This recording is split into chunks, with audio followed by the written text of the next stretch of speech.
मित्रों, भारत की ज्वलंत लोकतांत्रिक व्यवस्थाओं में फिर एक बार विपक्ष ने अपने बहुत ही ओछी सोच का प्रदर्शन किया है।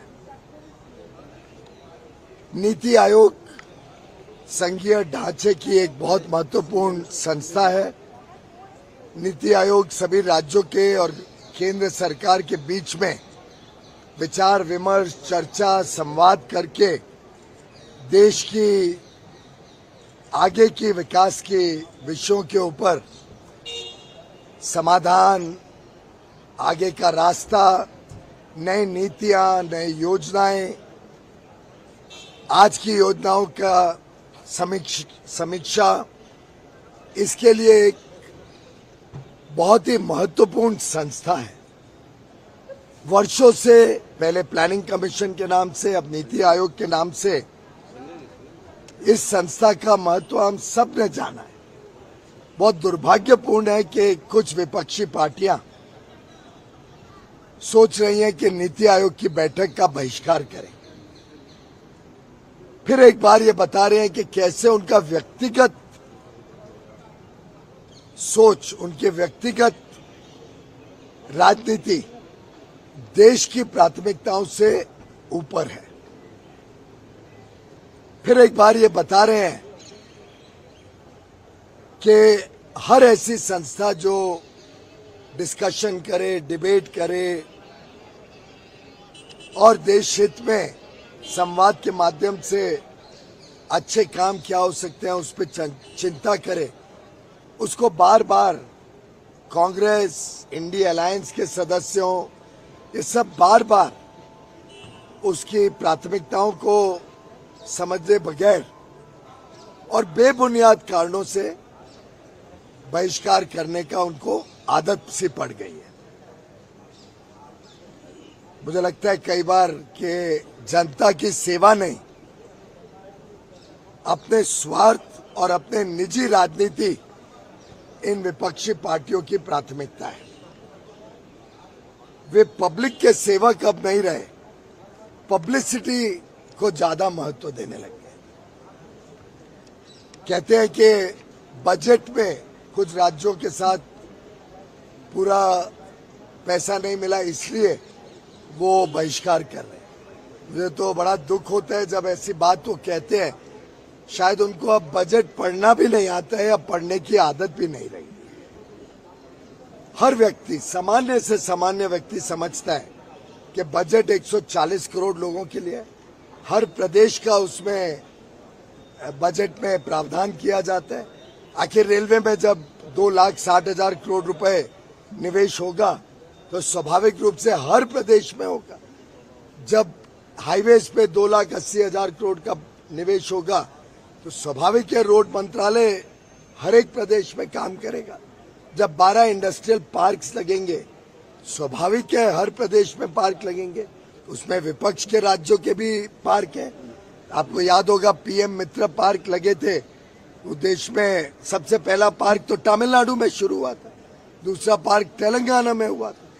हर एक राज्य में बनते हैं और उसका एक प्रोसेस है। अगर आप कोई योजना सामने रखो केंद्र सरकार के, तो बिना भेदभाव के उस योजना के ऊपर विचार विमर्श करके उसकी स्वीकृति की जाती है। और मैं समझता हूं कि लोगों ने जो वोट दिया, कोई भी राजनीतिक दल को, लोकतंत्र में हमें वोट के लिए हम जाते हैं, जो भी पार्टी को जनता जनार्दन वोट देती है वो सोचती है कि वो विकास के कार्य करेंगे, अपने क्षेत्र का विकास होगा, अपने प्रदेश का विकास होगा। मुझे लगता है कि अपने व्यक्तिगत सोच और शायद प्रधानमंत्री नरेंद्र मोदी जी के प्रति उनकी जो व्यक्तिगत एक घृणा का उनकी सोच है और वो दिखती है। आपने लोकसभा में देखा किस प्रकार से उन्होंने प्रधानमंत्री जी को 2.5 घंटे तक परेशान किया, अपने बात भी देश के समक्ष नहीं रखने दी। शायद उसके कारण ये विपक्षी दल अपने लोगों की भी चिंता नहीं करते, अपने समर्थकों की भी चिंता नहीं करते हैं, लोकतंत्र की भी चिंता नहीं। और इन्होंने बार बार ऐसा किया है। कई बार कोविड-19 के खिलाफ लड़ाई में मीटिंगों का बहिष्कार करते थे, कई बार G20 की मीटिंग्स का बहिष्कार करते थे। आपको याद होगा कि तेलंगाना के मुख्यमंत्री किस प्रकार से देश की कोई भी फोरम में नहीं आते थे। जब कांग्रेस पार्टी के मुख्यमंत्री ने गद्दी संभाली तब उन्होंने कहा था कि मैं BRS की तरह नहीं चलाऊंगा, KCR की तरह नहीं कामकाज करूंगा, मैं मिलजुल के विकास के लिए, जनता के हितों के लिए काम करूंगा। पर जिस प्रकार से आज तेलंगाना हो, पश्चिम बंगाल हो, DMK तमिलनाडु में हो, इन सब का जो रवैया देखने को मिल रहा है। पिछले साल भी 8 विपक्षी मुख्यमंत्रियों ने नीति आयोग का बहिष्कार किया था। पिछले साल की बैठक जो विकसित भारत 2047 के संबंध में हुई थी।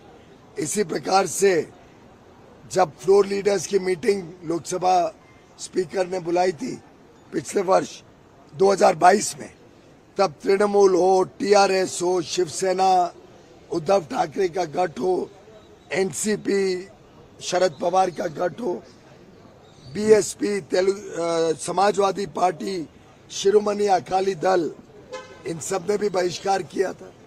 ऐसे ही 2021 में तृणमूल कांग्रेस, DMK इन्होंने बहिष्कार किया था जब सभी पार्टियों ने वन नेशन वन इलेक्शन की मीटिंग बुलाई थी। मुझे लगता है ये सिर्फ लोकतंत्र की बात करते हैं, संविधान की किताब लेके एक ढोंग रचते हैं, पर असली में ये लोकतांत्रिक प्रक्रियाओं में विश्वास ही नहीं रखते हैं। इनको अभी तक घमंड है अपने परिवार के नाम का, और कांग्रेस पार्टी के बहकावे में ये विपक्षी दल, इंडिया अलायंस के दल राजनीतिक और लोकतांत्रिक परंपराओं को पूरी तरीके से ध्वस्त करने में लगे।